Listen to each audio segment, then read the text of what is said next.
guys. I apologize for any wind noise you might hear. We've got the K car pulled outside, or soon to be K car, I guess you could say, and you guys can kind of see the overall condition it's in now.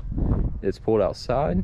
Again, it's not in the best condition. I mean, you guys can see there's rock chips all over the front end. It's probably worth what I paid, honestly. It's not a very good looking car. But again, it did run and drive. I'm using the engine as a spare for my silver car in case that one blows up, considering it has high mileage. I mean, you guys can see there's drift stitching in some places. I did get the engine harness pulled out.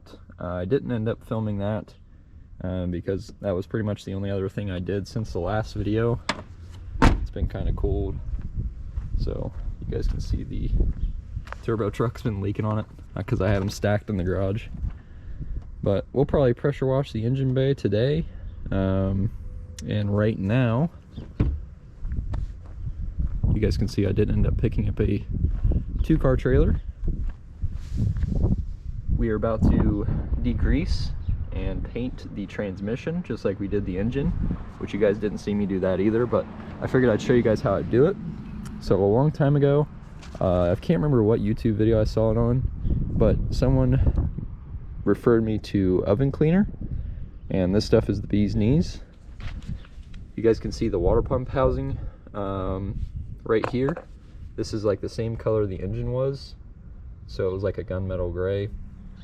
I oven cleaned this, let it sit overnight, and then came out, used the hose this morning, and it kind of pulled the paint off in some places and a lot on the back. We're going to be painting this black. I finally managed to find a used Skunk 2 race or Ultra Race intake manifold in black, so that I matched the valve cover, if you guys saw that in the last video. So that's sick. But we're going to paint this black to match the K-tuned power steering AC delete as well, and the intake manifold. Again, these parts don't really have to be perfect. I'm not going for a showroom quality build, but I don't want it to look like a Mickey Mouse build either. By no means do I build show cars, but again, I want my work to look halfway decent, if you guys understand what I'm saying, which I'm sure you do. You know, I don't want it to look like it was just thrown together. I want it to look or present at least somewhat well. But anyway, before I start rambling on, we're gonna oven clean this and start painting it, and we'll see how it turns out. Alright guys, you can see the transmission's now soaking in oven cleaner. We're gonna be degreasing the engine bay on the K car now with all-purpose or awesomeness all-purpose cleaner. You can get this at like the dollar store for I think a gallon for like $2.50 or something like that, and you can get the oven cleaner for $1 a can as well. Yeah, let's go ahead and degrease the engine bay on this car and we'll start pressure washing. Alright guys, I actually need to run to the store real quick, so we're gonna hop in the Silver Insight and run to Home Depot real quick. Where did you come from, angel?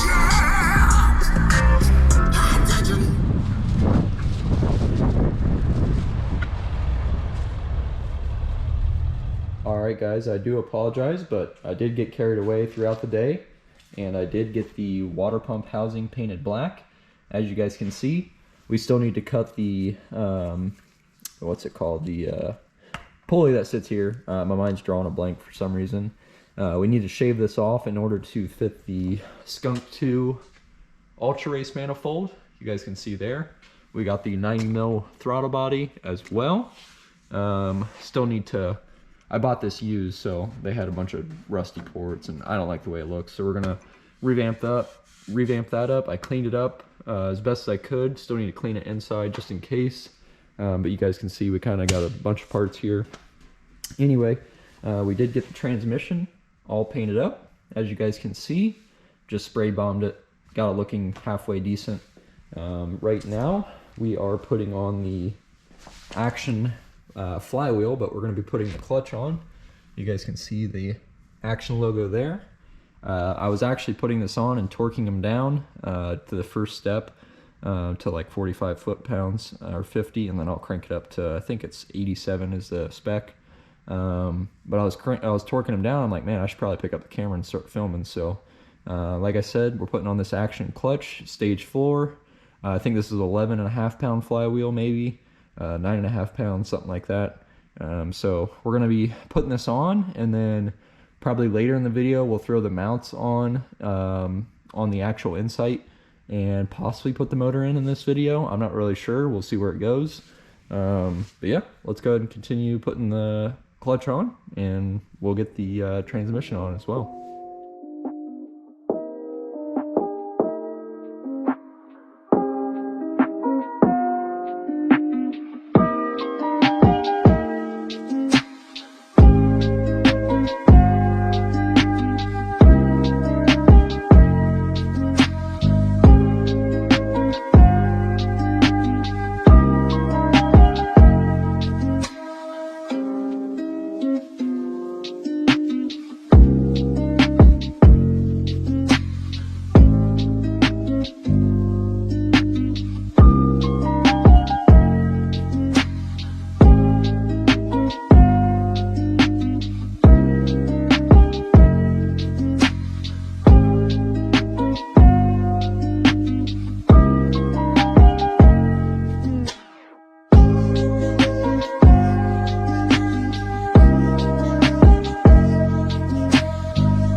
Alright guys, this video is really all over the place, but you guys can see we did end up getting the clutch on, and I got the transmission put on.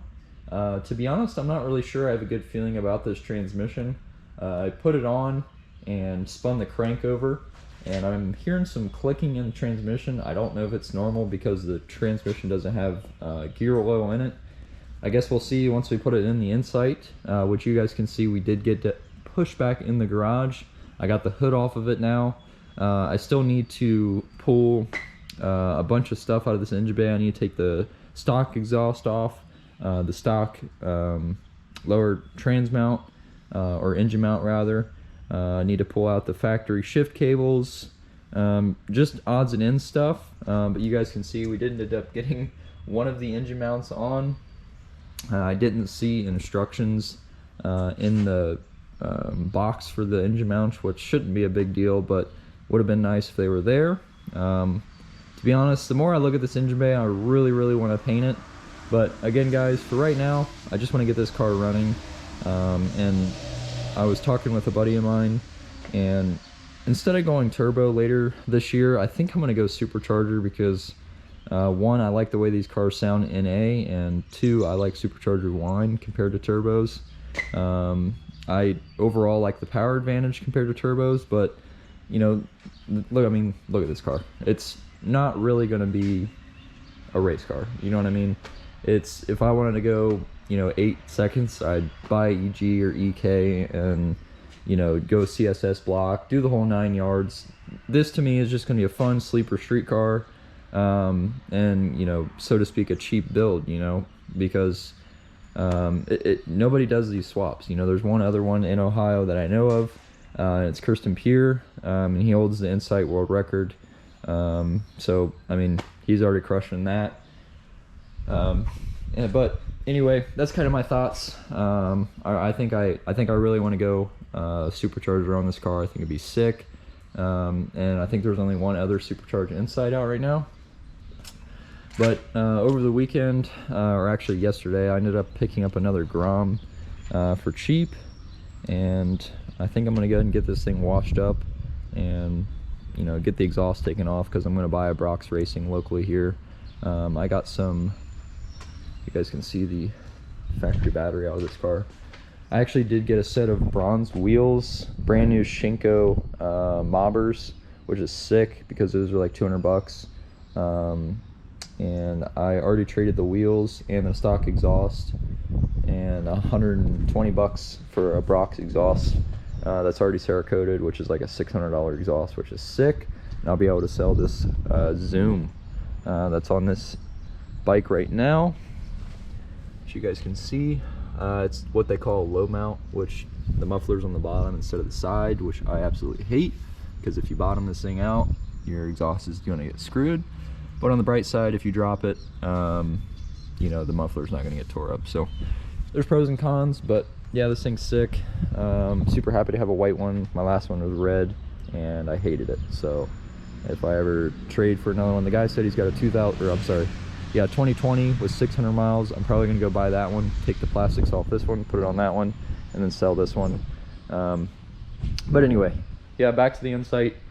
Got it pushed back in the garage. Got the trans on.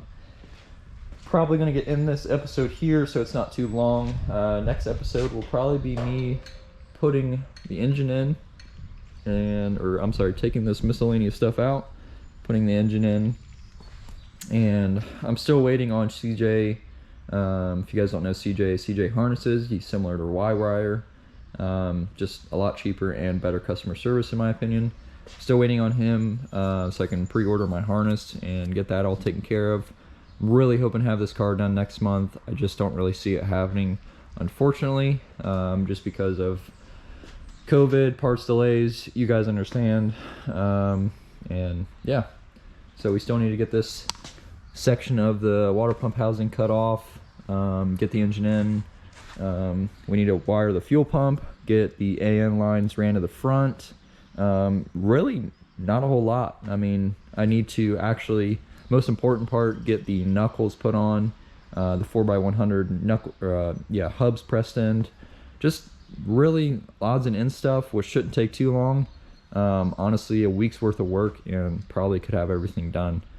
Just taking my time with this one. Like I said, I don't want it to be, you know, too half-assed, but you know, again, it's a $500 Insight, so the plan is just to get it done and really running and driving for right now. So yeah, anyway guys, I'm gonna end this video here. If you guys did enjoy it, I appreciate you guys watching. Give this video a big thumbs up. Hopefully you guys enjoyed the new intro I made over the weekend as well, and I will see you guys in the next video.